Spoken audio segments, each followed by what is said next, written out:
2015 2016లో జరిగిన గ్రూప్ 2ను రద్దు చేశారు. నాటి ఎంపిక జాబితాను కొట్టేసింది కోర్టు. ఇగో పునర్మూల్యాంకనం నిర్వహించి అర్హుల జాబితా మళ్ళీ విడుదల చేయాలంటున్నది. ఏం దారుణం ఇది, ఏం ఎగ్జామ్స్ రా ఆయన ఇవి.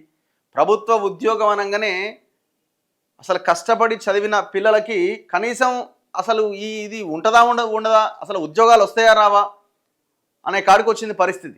ఏ ఎగ్జామ్ నిర్వహించినా అంతే. 2015-16లో జరిగిన గ్రూప్ 2ని రద్దు చేసింది కోర్టు.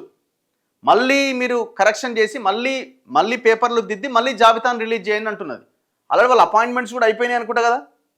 8 వారాల్లో ప్రక్రియ పూర్తి కావాలి. రాష్ట్ర ఉన్నత న్యాయస్థానం సంచలన తీర్పు. రాష్ట్ర హైకోర్టు ఇచ్చిన తీర్పు. హైకోర్టు ఉత్తర్వులు, సాంకేతిక కమిటీ సిఫార్సులను కమిషన్ ఉల్లంఘించిందని వ్యాఖ్య. ఇగో ఏమంటుంది కోర్టు, జవాబు పత్రాల్లో ట్యాంపరింగ్ జరిగిందని స్పష్టంగా కనిపిస్తున్నప్పుడు వాటిని పక్కన పెట్టకపోవడం కమిషన్ వైఫల్యమే. కేవలం ఓఎంఆర్ షీట్లోని పార్ట్ ఏలోని తప్పులను సరిదిద్దడానికి సాంకేతిక కమిటీ, టెక్నికల్ కమిటీ, హైకోర్టు అనుమతించాయి. దీనికి విరుద్ధంగా పార్ట్ బిలో ప్రశ్నలను మూల్యాంకనం చేసే అధికారం కమిషన్కు లేదు. ఇది పరీక్ష సమగ్రతను దెబ్బతీస్తుంది. అన్ని పేపర్లకు మూల్యాంకనాన్ని విస్తరించడం చట్టవిరుద్ధం, ఏకపక్షం. ఇది కమిషన్ చట్టబద్ధ అధికారాల పరిధిని దాటి వ్యవహరించడమే. అందువల్ల 2019 అక్టోబర్ 24న విడుదల చేసిన ఎంపిక జాబితాను రద్దు చేస్తున్నాం.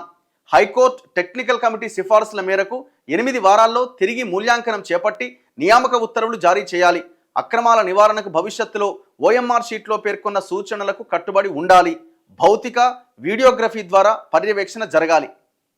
ఏం జరిగిందట, 2015-16 గ్రూప్ 2ను రద్దు చేస్తూ మంగళవారం హైకోర్టు సంచలన తీర్పు వెలువరించింది. నాటి ఎంపిక జాబితా కొట్టేసింది. హైకోర్టు డివిజన్ బెంచ్ తీర్పు టెక్నికల్ కమిటీ సిఫారసులకు విరుద్ధంగా డబుల్ బబ్లింగ్, వైట్నర్ వినియోగం, తుడిపివేతలు ఉన్న పార్ట్ బి పత్రాలను పునర్మూల్యాంకనం చేయడం చెల్లదని పేర్కొన్నది. అంటే మళ్ళీ దిద్దిరట ఆనాడు. సో అది చెల్లదని చెప్తున్నది. హైకోర్టు తీర్పు టెక్నికల్ కమిటీ సిఫారసులకు విరుద్ధంగా వ్యవహరించే అధికారం తెలంగాణ పబ్లిక్ సర్వీస్ కమిషన్కు లేదని తేల్చి చెప్పింది. జవాబు పత్రాల్లో ట్యాంపరింగ్ జరిగిందని స్పష్టంగా కనిపిస్తున్నప్పుడు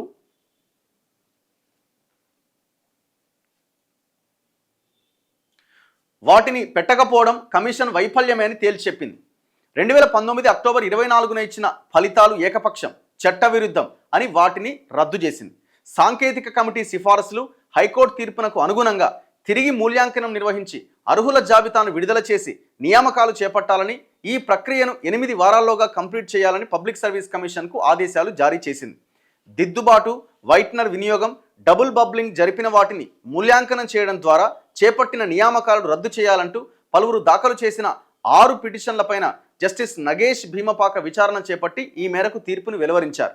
ఇప్పుడు గవర్నమెంట్ ఎట్లా రియాక్ట్ అవుద్దన్నది ఉంది. ఎందుకంటే గవర్నమెంట్ మారింది కదా. ఆనాడు కేసీఆర్ గవర్నమెంట్, ఇప్పుడు రేవంత్ రెడ్డి గవర్నమెంట్. మరి వీళ్ళు ఎట్లా రియాక్ట్ అవుతారన్నది చూడాలి. మళ్ళీ పైకోర్టుకి వెళ్ళడానికి ఏమైనా అవకాశం ఉంటుందా, ఏం చేస్తారన్నది.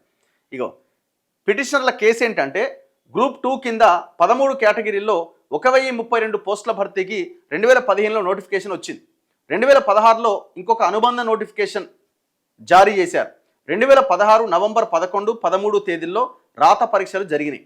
ప్రశ్నాపత్రం బుక్లెట్కు, ఓఎంఆర్ షీట్లకు పొంతన కుదరకపోవడంతో ఈ సమస్య పరిష్కారానికి 2016 డిసెంబర్లో కమిషన్ ఒక టెక్నికల్ కమిటీ ఏర్పాటు చేసింది.